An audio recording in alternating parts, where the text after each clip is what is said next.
everybody, what's going on? It's Monday. We survived another weekend. Barely. And, Yeah. you know what I mean? That's good. Yeah, no, just kidding. We had a really good time. Nothing bad happened. Not like getting locked out of the car. Jen's making out with two chicks. Yeah, that's true. One after the other.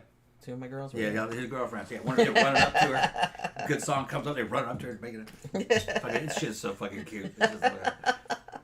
Then they run off with dudes. It's all then they run off with their boyfriends. It's all fun and games. Yeah, it's all fun and games. Everybody knows the deal. Mm-hmm. But yeah, so I had actually been wanting to see this movie all year. I think this was kind of one of my most anticipated ones.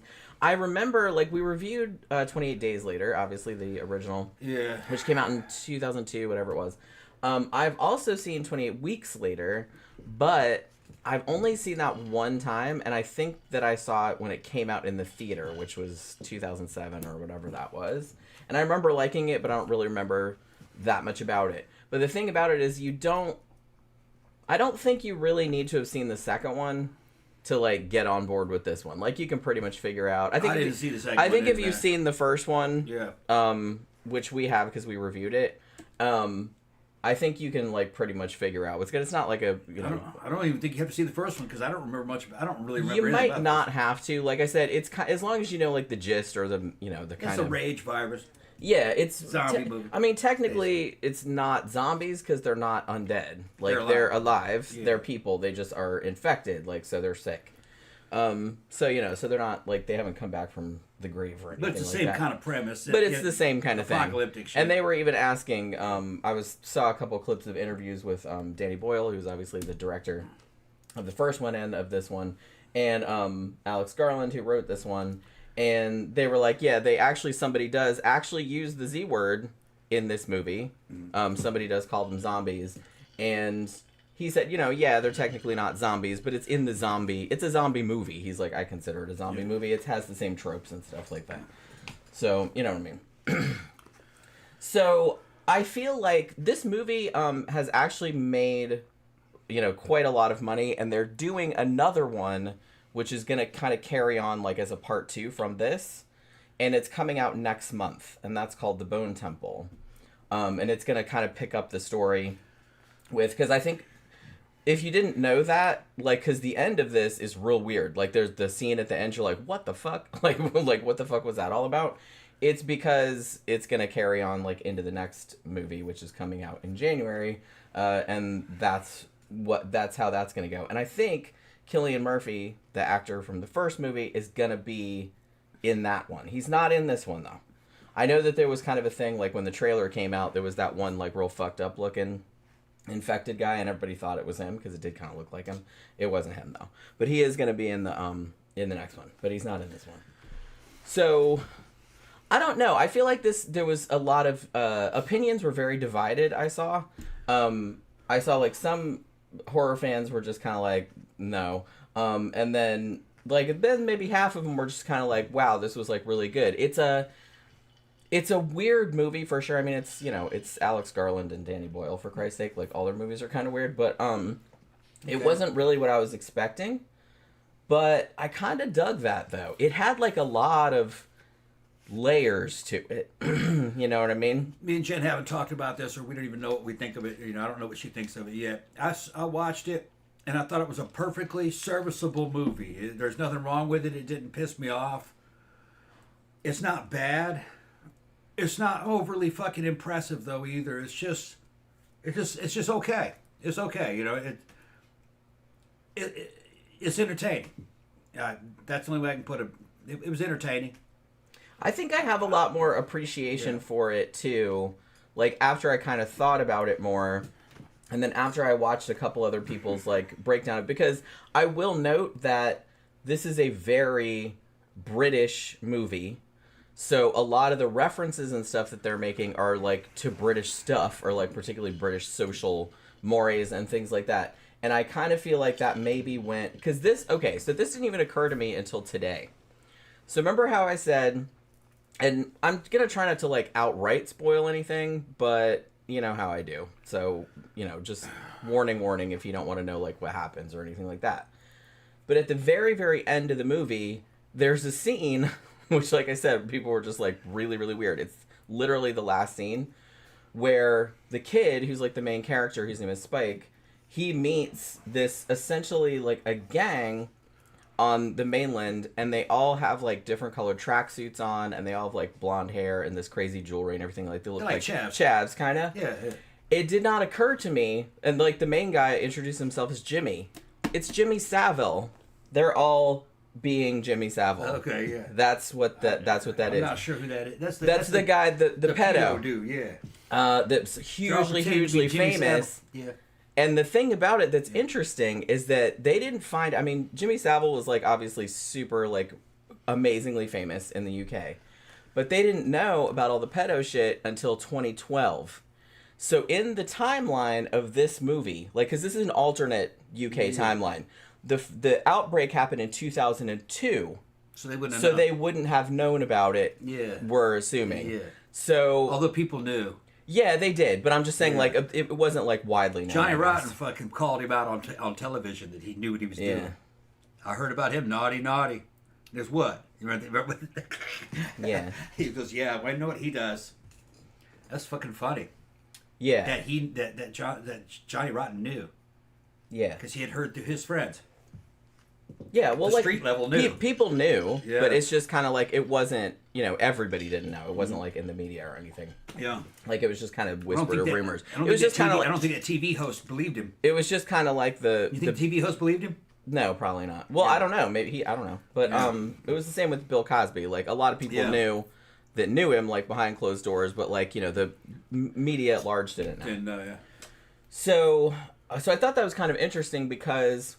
Alex Garland and Danny Boyle have said that kind of one of the themes of this movie that they were kind of exploring, it's kind of about family, but it's also about regression, because in the context of the movie, the rest of the world is okay. This isn't a worldwide zombie apocalypse, which is demonstrated in this when they run into like a Swedish soldier, because, the European countries have like boats and stuff that are going around the UK, like making sure it keeps contained. It's just the UK that's quarantined, and everyone else, like, the world has moved on without them. And so the UK is kind of, like, regressed back to, like, almost like a medieval kind of state. But when they meet this Swedish soldier, whose name is Eric, his boat sank or whatever, and he's stuck on this island now, and he can't leave. And he has, an iPhone, and he's telling this kid all this stuff, like delivery driver and all this stuff, and like ordering stuff online, and the kid has no idea what he's talking about because he's only 12 and he's grown up in this sort of medieval, like, closed-in community on this little island. So the setup of the movie, obviously 28 years after the initial outbreak of the rage virus, it has been contained on continental Europe, but the UK is quarantined, and the other European countries are like, trying to keep it contained. So they have, like, patrol boats and things like that going around. You don't see too much of that except for, like, one scene with the soldiers. But there's this one little... I think they shot this in Northumberland. It's supposed to be the Scottish Highlands, I guess. Somewhere. That's where, in the context of the movie, is where it's supposed to be. So they have this community on this little bitty island that's separated from the mainland by this causeway. And the causeway gets covered up in high tide, so you can only go to the mainland like a couple times a day, and if you're over there when the tide comes back in, then you're kind of stuck because you can't swim, the currents are really bad, and the water's really cold, and all this other kind of shit. So at the beginning of the movie, it's weird because the movie is structured kind of interesting. It's not structured like a traditional movie. Not really. It's almost more episodic. It's like in 3 episodes kind of. Because the first part you get kind of like a little bit of a prequel, like a little thing of back in 2002, like a kid who, the infected get in right when the outbreak happens, and all the zombies come in and kill all his little kid friends and his parents and everything like that, and he runs away and gets away. So then they jump ahead to 28 years later, like the present day. And there's this kid, Spike, and he has a dad, whose name is Jamie, and his mom, whose name is Isla. Like Island. That's, she's kind of named like that. It's Isla. And she's really sick, but nobody seems to know what's the matter with her. She's not infected. It's something else. And she's acting crazy. She's kind of acting crazy. She has really bad headaches, and she's confused and all this other kind of stuff. She's young. She's not like an old lady. Yeah, fucking flies off the handle. Yeah, and she doesn't know, and she's like scared. She doesn't know what's going on. Blah blah blah. And they don't have any doctors in this village. So this village, like I said, it's set up very much like a very traditional, like medieval kind of. You know, they farm, they hunt. You know, everyone has their assigned roles. You know, it's that kind of thing. And the kid, Spike, who was 12, he's going to be a hunter, and they train all the kids with, you know, bows and arrows, and they have, like, dummies you can shoot at and whatever. But once you're 12, 13, 14, you know, it's kind of a rite of passage that you go across the causeway with your dad or father figure or whoever, and you go and kill your first infected. It's kind of Alex Garland, I think, called it the blooding. You know what I mean? It's like a fox hunt. So that was kind of what you do when you get, it's like a, you know, like your passage into manhood or whatever. So the first part of the movie is him and his dad on the mainland and them hunting the infected. They're not looking for anything because everything's been pretty much scrounged, it seems. That's kind of the only point of doing that. And they also introduced 2 new concepts, which I think is kind of interesting because I like that they took the idea of the infected, because like I said, they're not dead. They're not zombies. They're living people. And after 28 years, you know, there'd be some variation, right? So they introduced 2 different kinds of infected, other than just the regular ones. You have something called slow lows, which are like these big fat, you know, they're just the ones that just crawl around on the ground and like eat worms and shit. And they're slow and they're low. Yeah. They originally were going to be called slugs. That's what they were all called in the original script I heard. But then there are also the occasional infected that are alphas. And these alphas have evolved to be like much bigger, much stronger than the other infected. So like they can get shot a bunch of times and, you know, they'll still keep going. I mean, they are killable. They're not like indestructible. Or they're anything. on natural steroids. But and that's kind of how they explained it. They said that the virus, you know, would work different on different people. So like some people it would make them like fat and sluggish. Some people would work like amp them up on steroids, and they would get big and everything like that. Big and fast and fucking impervious to pain. Yeah. They also establish that while the infected don't seem to have a culture per se, because they're pretty savage and feral, they are continuing theirs, because you do see a pregnant one at one point, and there you do see one that's a child, like a slow low that's a child. So, you know, because like I said, they're still people, so they're going to be reproducing. So that's kind of the first part of the movie. And so, you know, there's all kind of dangers, like all kind of shit ensues, but, you know, the dad and the son get back okay, like just by the skin of their teeth. And then they have like this big party, like I said, because it's Spike's rite of passage or whatever. So they have this big party. They get him drunk. No, they don't get him drunk, but, you know, they give him alcohol and stuff. And then he sees his dad kind of fooling around with this other chick, like on his mom. And there's kind of a thing, too, where like his dad just wants him to be like a tough killer, like, but he won't tell him anything. So you get the sense that like his dad is like lying to him about pretty much everything, or just not telling him stuff, because he asks at one point, well, do you know what's wrong with mom or something? He's like, oh, I don't know. And he does know, but he doesn't want to tell him. Nobody wants to tell this kid anything. And so he finds out a couple of things. One, he's pissed because he saw his dad fooling around with his mom, and he's like, oh, what, are you just waiting for mom to die, like, so you can go fuck that other chick? What the hell? You know what I mean? There's that. And then he finds out from another guy, when he was over on the mainland, they see like a fire that looks like somebody's living over there. And he says to his dad, he's like, what's that? And he's like, well, I don't know. But he clearly does know what that is. And then later on, the kid finds out that this is actually a doctor that lives over there on the mainland, but we don't ever go talk to him because he's crazy. You know what I mean? And then, you know, he tells them, you know, we went and he had all these bodies. And I guess he was not telling him shit. He thought he was protecting him. Yeah, that's kind of one of the, like I said, that's kind of one of the themes of the movie, I guess, is like the different ways that the family like interacted with him. Yeah. And that's why they did it like in 3 parts, because like the first part was his dad, and then the second part was his mom, and then the third part, when he finds the doctor, that's kind of like another father figure that's showing him like a different way of doing things. Yeah, I thought it was kind of corny, or at least counterproductive, because of the situation they were in. Fucking information it would be at a premium because that's what helps you survive. So his dad was kind of fucking working against him by not telling him what the fuck was going on. Yeah, exactly. And he should have said, no, your mom's sick and she's probably not going to make it. Something's wrong. But he wouldn't even say that. Well, that's why, and the movie was kind of it's sympathetic toward Jamie, the dad, but it's indicting him too, because it's like you've caused a lot of these problems by not being straight with your kid and like telling him the truth. He was a shithead. The dad was kind of a shithead. No, and he wasn't waiting around for the mama to die to go fuck the other chick. He was fucking the other chick. He was already fucking the other chick. The relationship had broken down because his wife was fucking dying and she was getting crazy. So there wasn't, he was just doing his duty to be around until she died. But he was already in a relationship with the other chick, who I think what they mentioned was also married to someone else. Yeah. So I think they mentioned. Oh, it happens, of course. Yeah, but it's like so.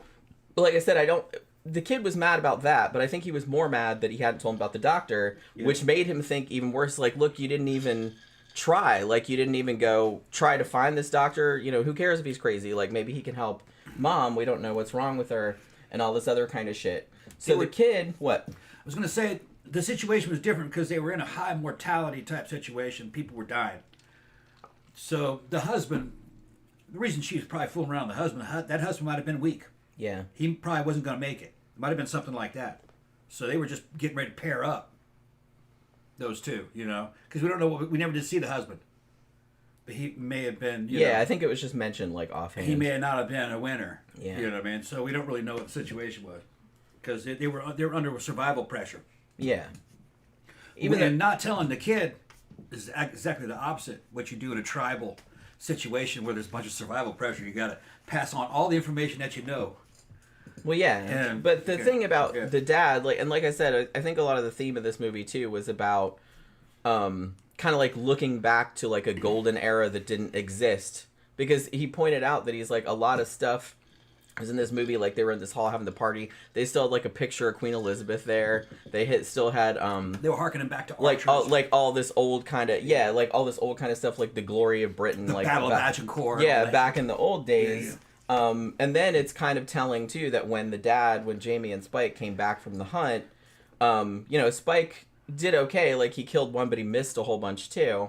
And his dad told him, that's okay. Adults miss all the time. It's like, it's no big. But then when he gets back to the party, he makes it sound like it's like, oh, that kid's so awesome and he killed this and that and the other. So he's like, mythologizing, stuff and, like the hunt and everything. So he's not real honest, the dad. And that is probably, that's kind of what leads to the kid getting mad that his dad didn't tell him that there was a doctor over on the mainland. And so he pretty much causes a distraction and takes his mom across the causeway to the mainland. Because she's kind of out of it a lot of the time. Sometimes she can walk, sometimes she can't. Yeah, like she's kind of phasing in and out. Yeah. And so the second act of the movie is him and his mom on the mainland and kind of all the shit they encounter. And then they end up encountering the soldier, Eric, who's like the emissary of the outside world. So you can see that the outside world, Europe and everything like that, has gone on without them. Like I said, they still got iPhones. And there was a funny scene, I think you were in the bathroom, but where Eric was showing the kid like a picture of his girlfriend on the phone. Yeah. And she had like the the duck lips and everything like that. And he's like, "What's wrong with her face?" Yeah. He's like, "What are you talking about? She's gorgeous." Like she's, "Oh, I've seen that. Like that's when you get bee stings on your lip and all this other kind of stuff." Because it's like he'd never seen a person with plastic surgery before. Yeah. So he didn't know what it was. He thought she was funny looking. So I thought that was kind of funny. So then there's that whole thing, and then there's a scene too with like I said, there's a pregnant. They run infected. Into some Swedish kind of like Marines. Yeah. They got shipwrecked. When it's shipwrecked, they got their shipwrecked. Yeah, he said their boat hit something. And they had guns and everything, AR-15s, full auto stuff, body armor. They get fucking killed. I don't really understand how that happened. It was only about 20 or 30 people, and there was about 20 or 30 infected people naked, and there was about 8 of them. They could have just mowed. They had all the equipment to just mow them all down, but somehow they didn't. By the magic of blocking in the film, you know what I mean? That part kind of was like, nah. Well, they had to just leave that one guy. Yeah, they had to whittle it down to one guy. They should have done it a little bit different way because that's not really credible, you know. 8 or 9 fucking guys armed with full auto weapons will fucking make quick work out of 30 unarmed people. You know, fast, easy. I'm gonna tell you what though, that spoiler alert, the scene where Eric gets his head torn clean off his body by that alpha. Yeah, but that was different. That dude was reached pretty out fucking rad. His spine's still attached. And at the end of that little Zerg rush or whatever it is, it was just 2 naked chicks ran 3 armed men down into them. What are you fucking running for? Turn down and lay down some fire. They just would have just chopped them up, you know. But it's just kind of a funny thing that they do in movies, you know. Well, yeah, they got to have some drama. They got to have some kind of drama. And they would have worked them over pretty good. I mean, maybe it would have been more believable if there had been more of the infected. If it was just like a much more of horde. them. Yeah, like there was a lot of them, but there wasn't. Yeah, like something to absorb all the ammo that they had. Then yeah, you'd have to fucking run. You don't have enough ammo. But yeah, so they're on the mainland, and they do actually find the doctor, who is played by Ralph Fiennes, who's great in this, actually. Actually, this part, I think, was my favorite part of the movie. Just because Ralph Fiennes is just like, he classed the fucking joint up. You know what I mean? And this is where they show, probably, obviously, the most iconic imagery from the movie, which is the bone temple that he has made over the last 15 years. Which he calls a memento mori, you know, remember you will die. But it's just this big, like, it's almost like a cathedral. Not really a cathedral, but it's like not Stonehenge, but it's just like piles and columns and all this stuff, and it's all made of like skulls and bones and stuff. Looks like a forest of tall trees without any limbs. Yeah. It's a bunch of bones wired together. Yeah, it's really cool. Like, that imagery is like really, really cool. Yeah. And he's kind of there as sort of like the alternate father figure, I guess, because, you know, he's obviously a doctor, so he doesn't just, you know, kill the infected just because, just to hunt them or whatever, because he understands that they're still people, they're just sick. So he, you know, kind of knocks them out when he has to and shit like that, but he doesn't kill them unless he has to. And he's been living out there by himself all this time.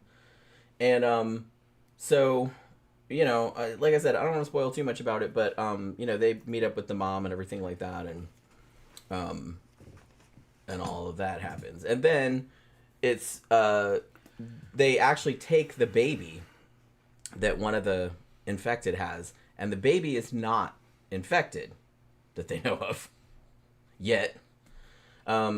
Because it's been, okay, so it was established because one of the slow lows that they found early on in the movie was a child, and it was clearly infected. So you're led to assume, I mean, I guess maybe it wasn't born that way, because they were saying when this baby was born, and it was born from an infected woman, but the baby wasn't infected, and they said something about, oh, the magic of the placenta or something like that, because that's what the placenta does. Like, it filters all this shit out to keep it from getting the baby. So they're like, okay, well, I guess it could filter out the virus. Now, they did see a kid one earlier, but like I said, he might have got infected later. Born, yeah. Like, so he maybe wasn't born like that. But they do establish that that they are reproducing.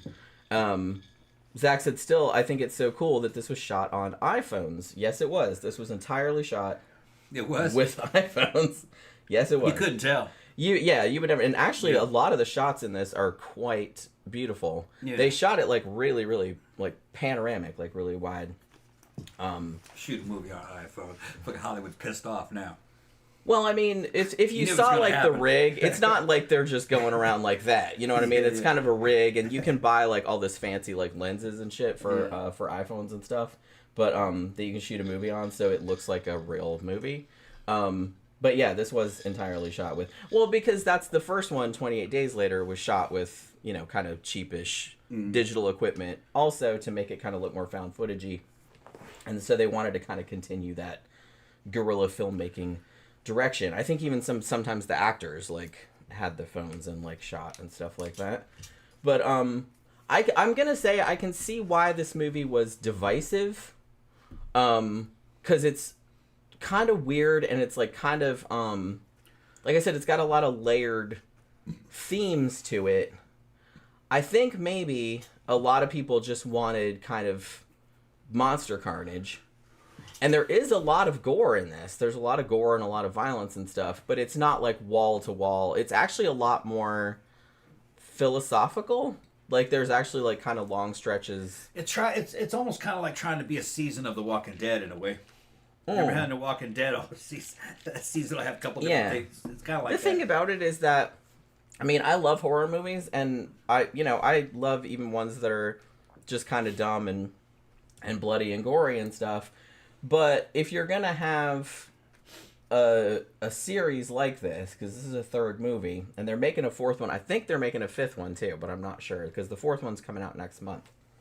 But I mean, you have to have something just besides like wall to wall violence, because that gets boring too after a while. You have to kind of like balance it with some kind of human drama, otherwise no one's going to care about any of the characters. First 3 or 4 seasons of The Walking Dead was like that. There was a lot of action in it. Yeah. But also the characters were losing their fucking minds. Yeah. All kinds of weird things were happening. That was great. But only for like the first 4 seasons, and then it went to shit. It just did. Yeah. Sorry. The writing went to shit on The Walking Dead. Well, like I said, there's only so much you can do. Like, there's just going to be more of the same. And I think and I actually liked Walking Dead a lot longer than most people did, but there comes a point where it's just going to have to get more and more outlandish. Yeah. Because you can't think of anything else to do. I think what they tried to... The problem with The Walking Dead is that it was under hard Darwinistic conditions that you had to survive. You know what I mean? They even plainly state, a lot of the bad guys plainly state, that all the good people by now are all gone. They didn't make it. Okay? And who made it were just basically ruthless motherfuckers. That's kind of the way the comic book was. Well, as the story went on, they tried to do inclusion, where they wanted to make sure everybody survived. Well, when that happens, then the premise of the movie falls away. You got to have gay characters. You got to have old characters. You got to have all these different kind of characters, so everyone is represented. That way, the overweight people who are watching go, see, I can survive too. Nah, that's not how it would go.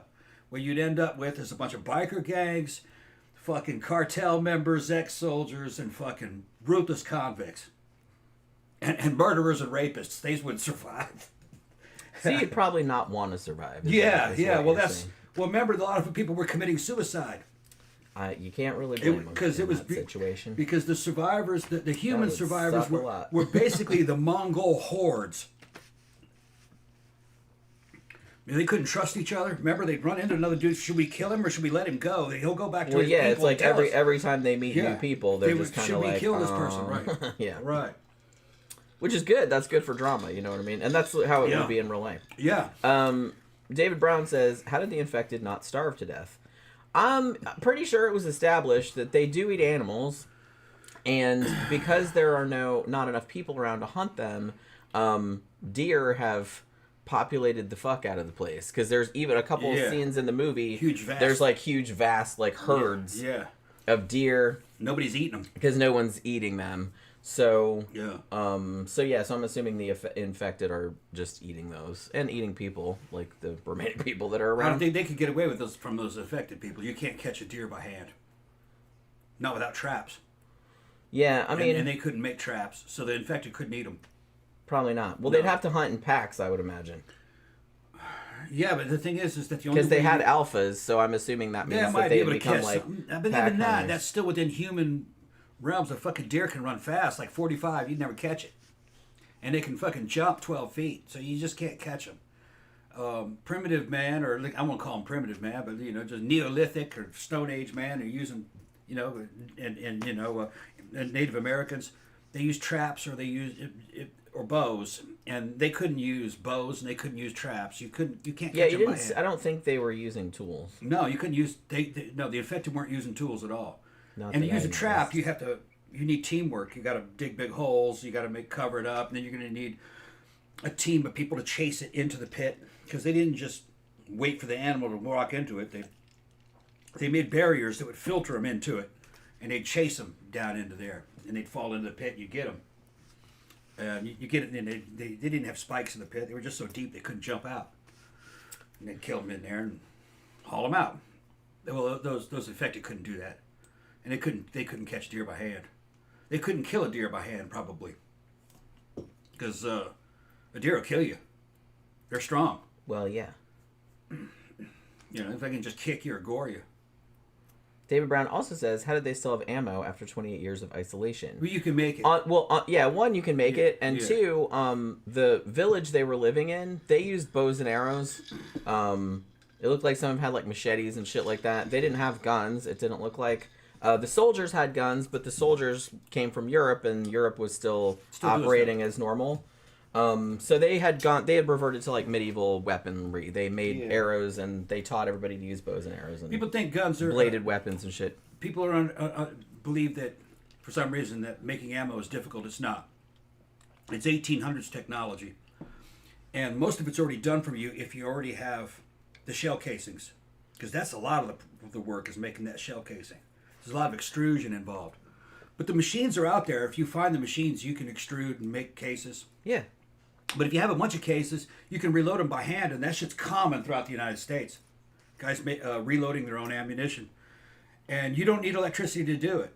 And making powder is nitrocellulose-based powder. It comes out of citrus fruit. It's a mercury fulminate happening in primers. And primers are just thin sheet metal. You can bang it out by hand and run it through dies and punch it. Okay, it was... The Afghan villagers were making it by hand in dirt floors, shops with dirt floors, with little kids and hand tools.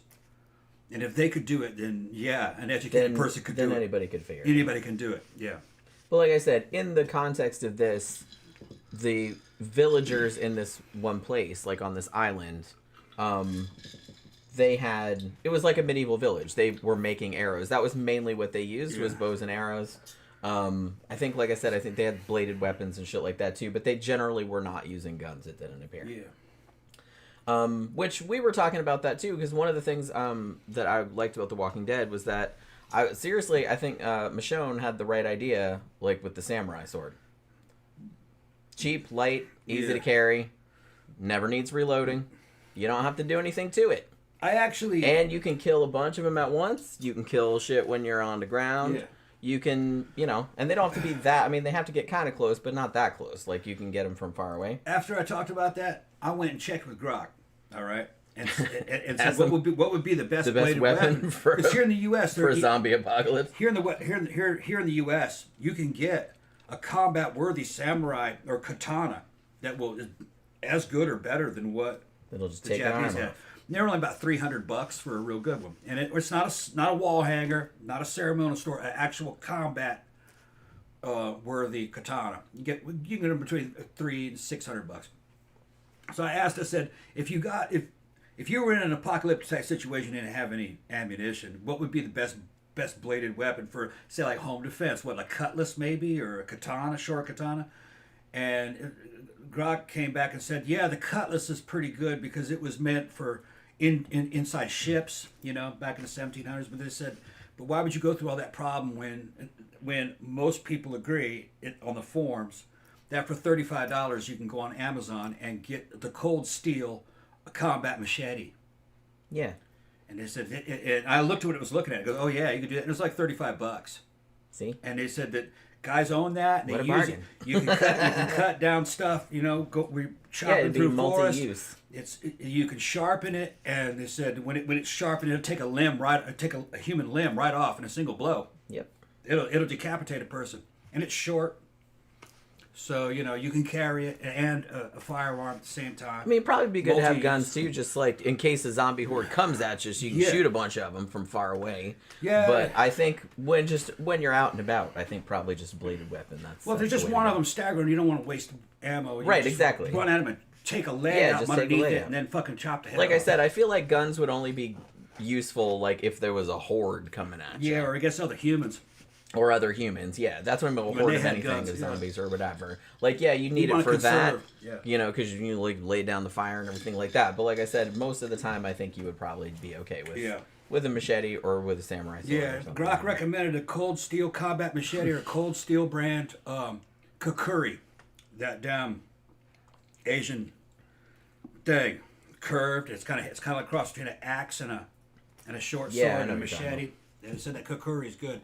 I've read up on some of those too. Those are because it's got a lot of forward weight. It's curved and it can chop real well.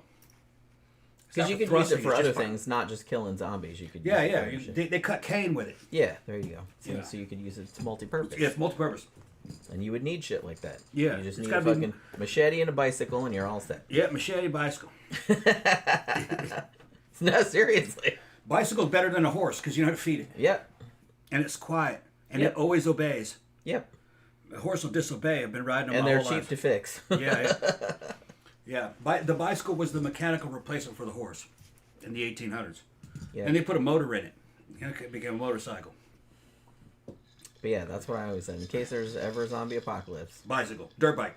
Bicycle. BMX, dirt, or mountain bicycle. Mountain bike. Mountain bike. And a with a machete bunch of speeds. Multi-speed. and a sword.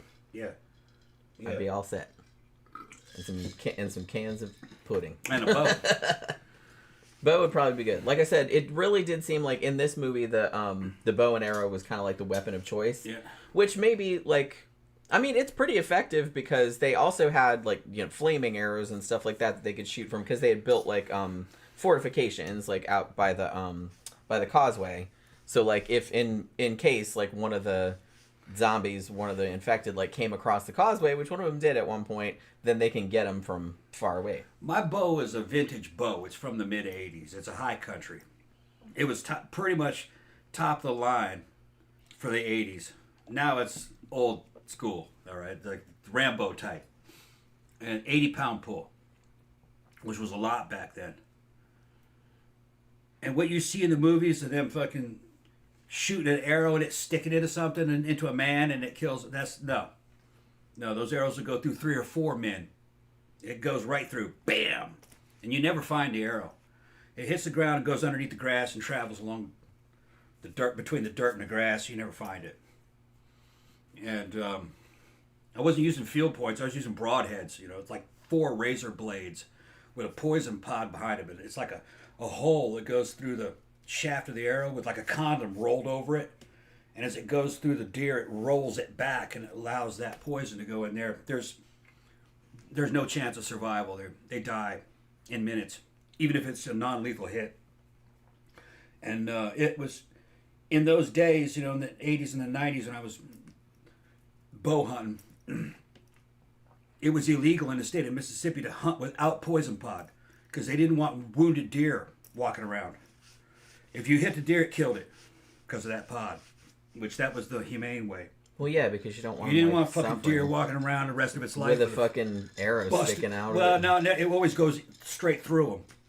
But when it does is it breaks bones, so they'd have a fucking limbs dangling and shit, you know. That would suck. And then they starve to death because they can't walk. Yeah, nobody wants that. Yeah.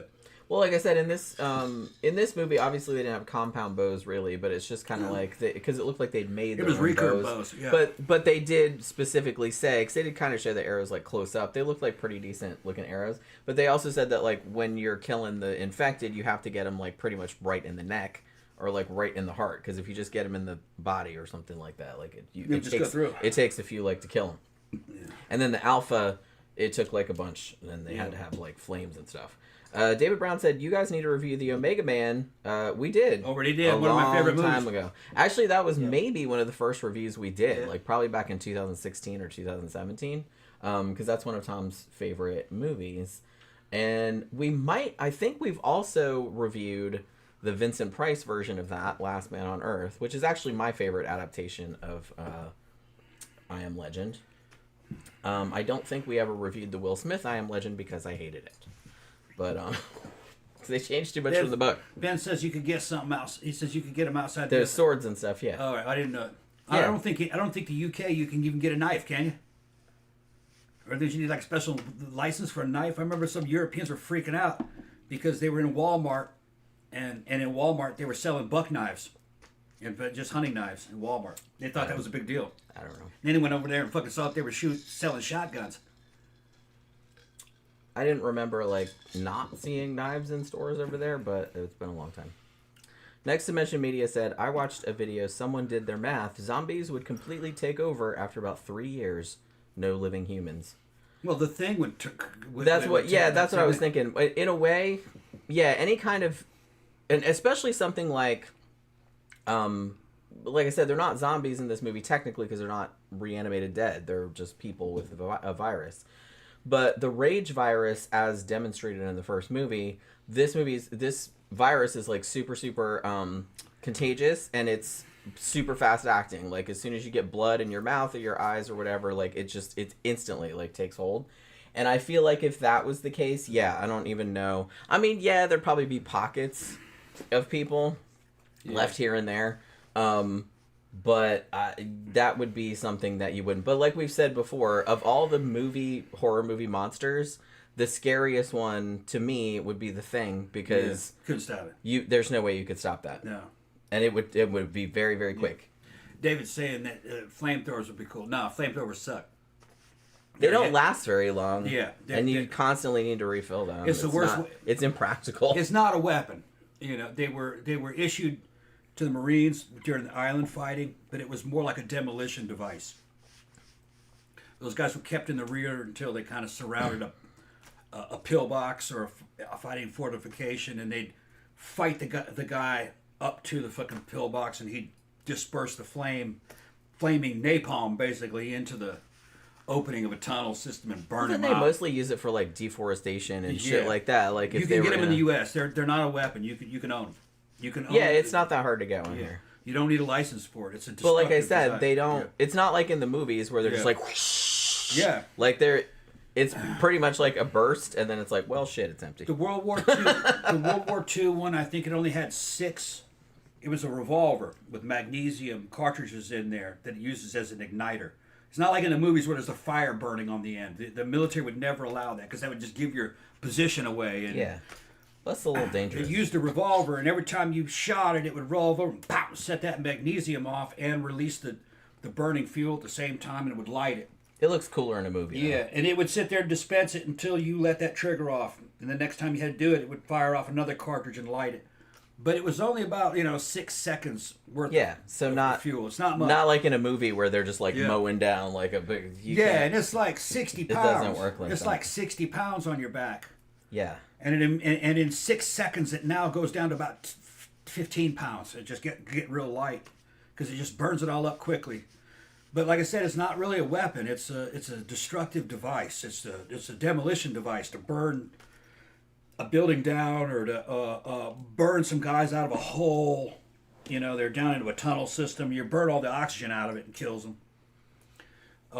I fired the most advanced version of it when I was in Korea. It was called the M202 Flash, which was a 4-shot rocket launcher that shot white phosphorus rockets out of it, and it sucked. You couldn't hit anything with it. And when the rocket hit the ground, it made a white flame like a welding arc and a bunch of smoke, and it was about 3 feet wide and about 4 feet long, and about a foot high. That's all it did. And we're like, that's the replacement for the flamethrower? Yeah, it didn't weigh anything. That was a good thing about it. It didn't weigh anything. Yeah, it was super light. Still pretty lame. And it was reloadable, but it was lame. And it was just something this isn't any fun. You're like, that's it? Like, yeah. We took it to I must have shot about 24 of them. We were trying to shoot them up because they had hit their expiration date. I was in weapons squad, which was the 4th squad of a platoon, and I was an M60 gunner, but I was also Charlie 2 qualified, was to shoot fucking Dragon missiles, M47 Dragon wire guided missiles.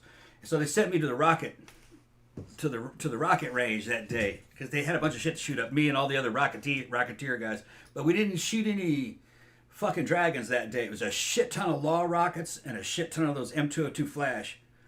And once the M202 Flash was done, they fucking crushed those fucking launchers. They were just thin aluminum. They were like, yeah, we have orders to destroy them. There's no more. They're not going back into the inventory because they sucked.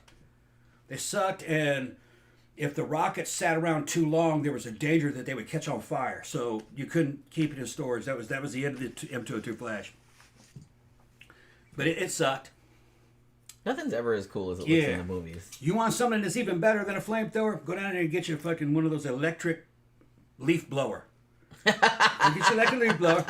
You won't look as cool in the zombie apocalypse walking around with a leaf blower. Electric leaf blower. Granted. And a whole bunch of that fucking Caspian red chili powder. And you can fucking rig up a thing with your fucking 3D printer to where when you hit the thing, it fucking drops fucking red chili powder into that stream of air. You blow that shit on. And have a fucking gas mask on. It'll fucking drive you out of there. Hang that shit outside of your car, do drive-by on a riot, and you'll drive them all out of there with that shit. Leaf blower. Word to the wise. Like I said, you don't look quite as cool. Yeah. With a leaf blower. Send that shit is cheap. You go get that bitch that get you one of them fucking Cobalt electric fucking leaf blowers from fucking from Lowe's or and whatever. It's not just me, man. They have fucking state agencies are fucking modified leaf blowers like that for crowd control. That's where they get them. Well, they have some where you can put all that fucking red chili powder in a container in the back, and when you pull the trigger and the electric fan starts blowing, it vibrates the fucking Lowry's fucking seasoned salt fucking thing like that. Whoa, and it blows it out through there, man. Fuck them up. And it's non-lethal. I mean, you'll just wish you were dead. You'll wish you were dead. Especially if you got some nasty shit like some of that fucking death cap. What's that fucking chili habanero chili pepper that I fucking got? It's Reaper. Reapers. Go down and get you some. Grow you a whole bunch of fucking Carolina Reapers, and turn that into fucking dust. You are growing some of those, aren't you? Yeah, I've grown them before. Oh. And he likes hot stuff. I can't eat hot stuff. Not anymore. Get you about 3 pounds of that shit. I'll be hating and life for grind like it into 3 days. powder, and put that in your leaf blower. You'll probably blister people's eyes. That's how bad that is. Don't do that. You'll get in big trouble. Get in big trouble. All these people fucking, they took our guns away. We can't revolt. Well, you're stupid. There's all kinds of shit out there. There's all kinds of other things. Man, trucks have a better fucking kill ratio than assault rifles. If you look at the mass attacks, what was used? You just got to be creative. Truck. Yeah, fully automatic, semi-automatic truck. That's all. Yeah, steel truck. Do just that. Got to be creative. Yeah, David Brown said the creatures in the Will Smith I Am Legend look like video game monsters. Yeah. I didn't, it pissed me off because that novel, the Richard Matheson novel, is so good.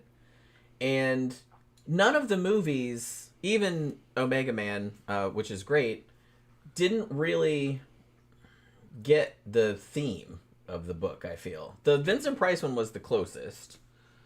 But, I Am Legend, the Will Smith one, it changed the ending, and it was just kind of, and it made it basically like just a regular post-apocalyptic zombie type movie, which is not really what the book was like. In the book, they were vampires, essentially, and they were intelligent. They weren't like monsters. You know what I mean? Yeah. So I don't know. So they just made it.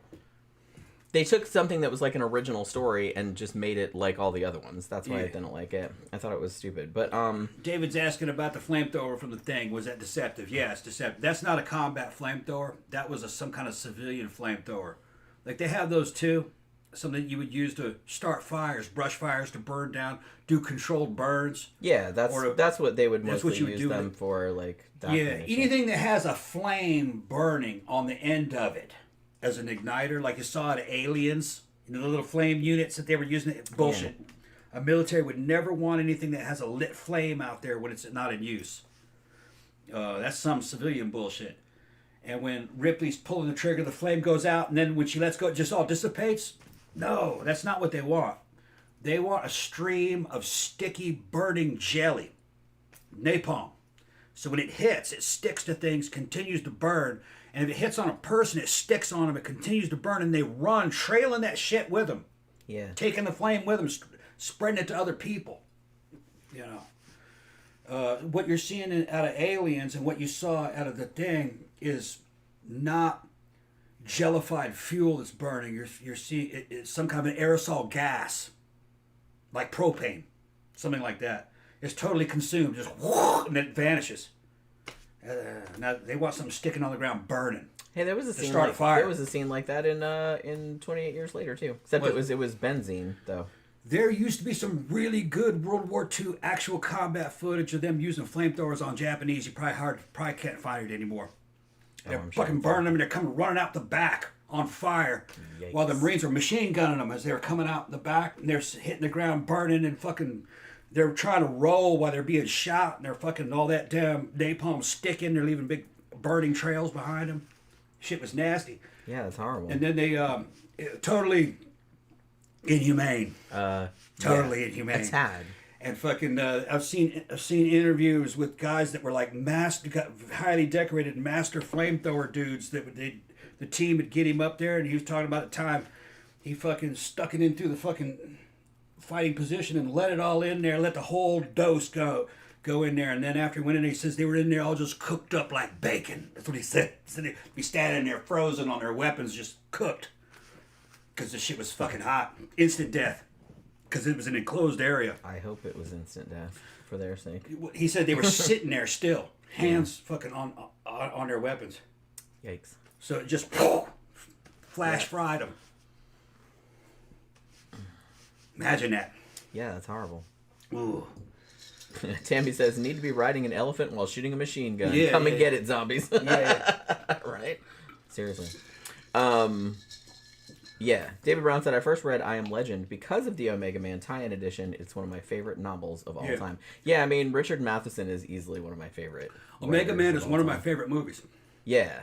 We talk about it a lot. Like I said, we reviewed it. It was one of the first movies we reviewed. I think the first movie we reviewed... Well, we did a show that was like The Thing and The Shining, I think.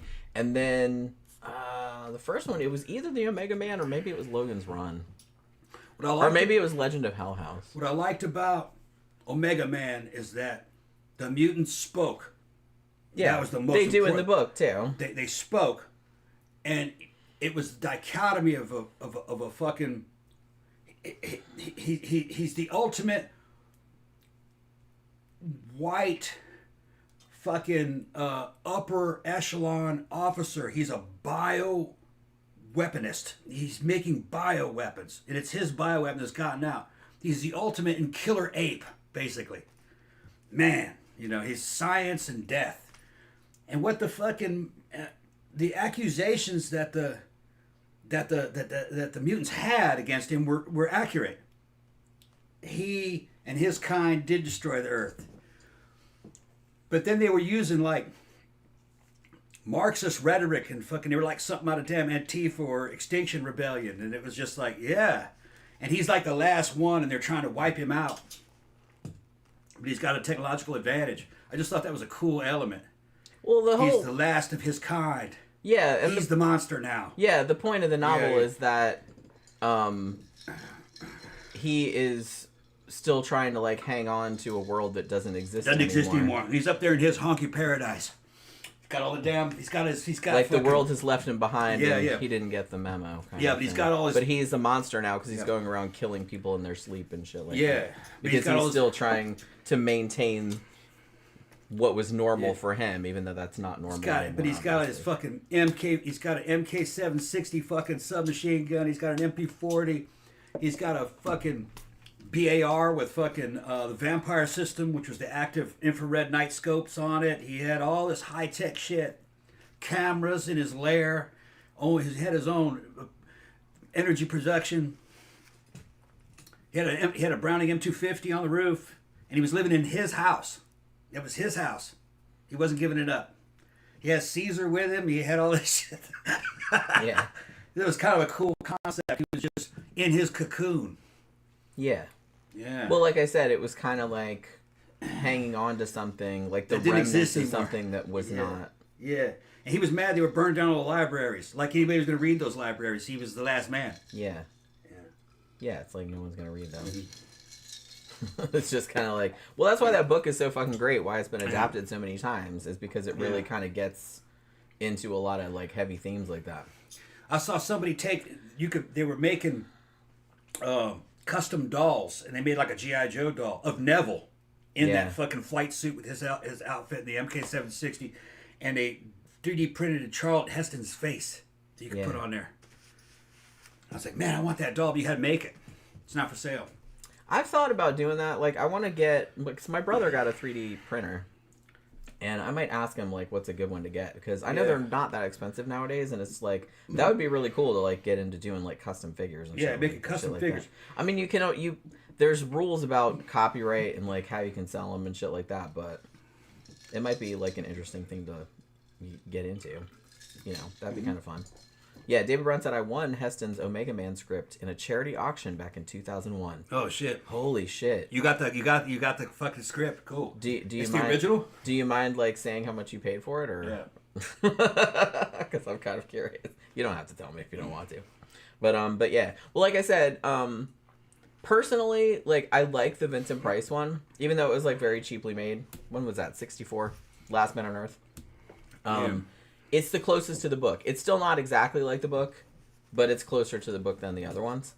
And, you know, I'm never not going to love Vincent Price. He's great in everything. But the Omega Man is really, really good, though. It's a lot different from the book, but it's a great movie, like, in its own right. $175. Wow. Wow, okay. Less than I thought it was going to be. Not bad. Yeah. Worth it. Worth it. Definitely worth it. How close is the script to the actual movie? Oh yeah, that's an interesting question. Yeah, because a lot of times, like when you see the scripts, because a lot of, especially nowadays, like a movie comes out, and, like the script will get released online or something like that, and a lot of times it's like a lot different. It's funny because some people watch that movie, some younger people say, you know, it's kind of cool, but it's cheesy. It wasn't cheesy when you were a kid watching that on television during the day, like for the monster movie matinee back in the late 70s. It was eerie. You know? Yeah. With the white eyes and their, you know, Neville's running around during the daytime and the fucking city's totally deserted. He's trying to find the nest where they all live. Yeah. Yeah. It was kind of an eerie movie, you know, especially when you're, you know, like 7, 8, 9. You're like, wow, you know. Well, I think most kids have a thing about any kind of movie where you wake up and you're like the only one left, and there's like nobody else around. Yeah, a little kid can relate to it. It's kind of cool too because you're like, man, I could do all this shit, and like no one's. I could go to the mall and like steal all this shit. You know, like Night of the Comet. You know. Yeah. You could just like steal shit, and nobody would do anything. It's like, so you kind of like. At first, it'd be kind of like cool and exciting because you could just get away with stuff, but then after a while, it'd probably start to get to you, I imagine. Unless you're kind of an introvert. But even then, I think it would start to get to you after a while. There was a bunch of cool shit, you know, that was in that movie that a lot of people wouldn't notice. Like, when Neville's first riding around in his convertible and he sees somebody running past the window, he fucking pulls out that submachine gun and tries to shoot at him. And it's an odd weapon. It's a Smith & Wesson model MK760, which was a Vietnam-era replacement for the Swedish K. It was a special forces weapon that they had for Vietnam, and he had a big old flashlight fucking mounted on it, which was kind of ahead of his time. That was some Delta Force shit. That was back when a flashlight was like that big, you know, it's like a 2.5 foot long fucking powerful flashlight, and it was just kind of a cool weapon to feature in a movie. They only showed it a few times. He only uses it a few times. Later on, he uses it at MP40.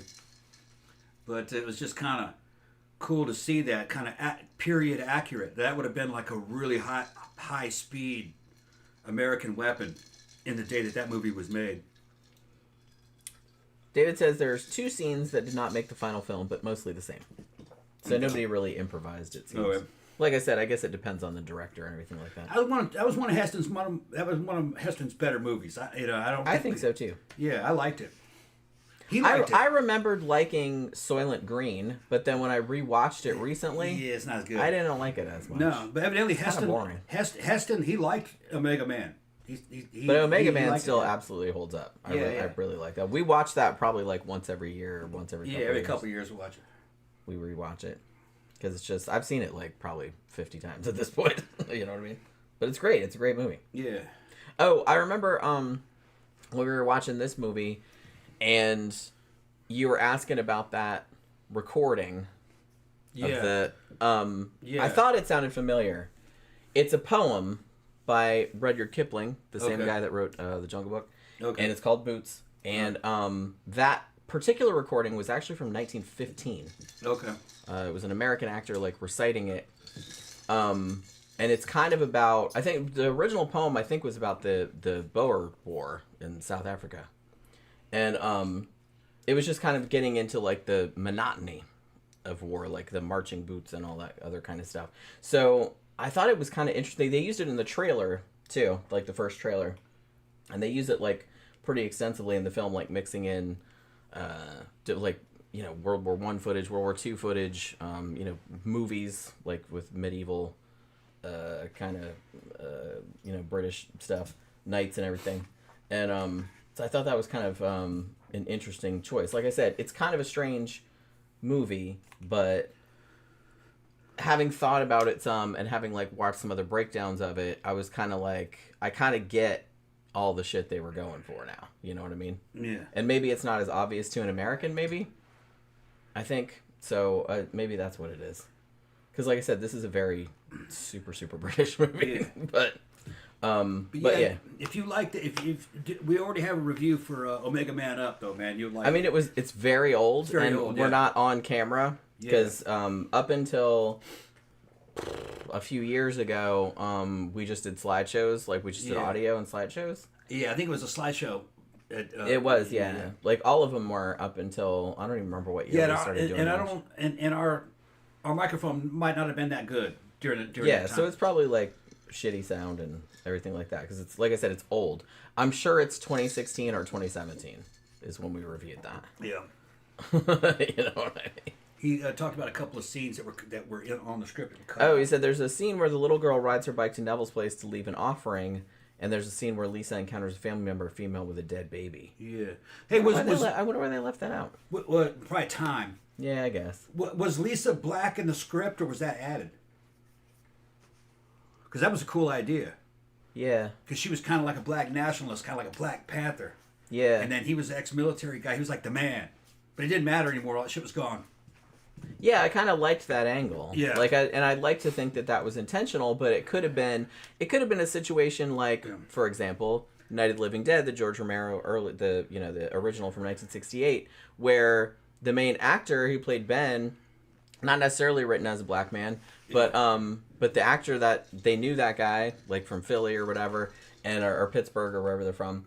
And he was just the best actor that came in, and they're like, okay, you can be in the movie. So it was almost like unintentional social commentary, a little bit. Well, that made unconscious social commentary. Well, he just said that was the best actor he had, so he gave him the lead. Yeah, so he just gave him the lead. And so it's like, so he wasn't really thinking about. But he said that. It gives it a whole nother dimension. Yeah, well, he said he noticed it though as it started to play out. It's like, oh no, that makes it even better. It makes it even better because it gives it like even more subtext. And I think had that not happened.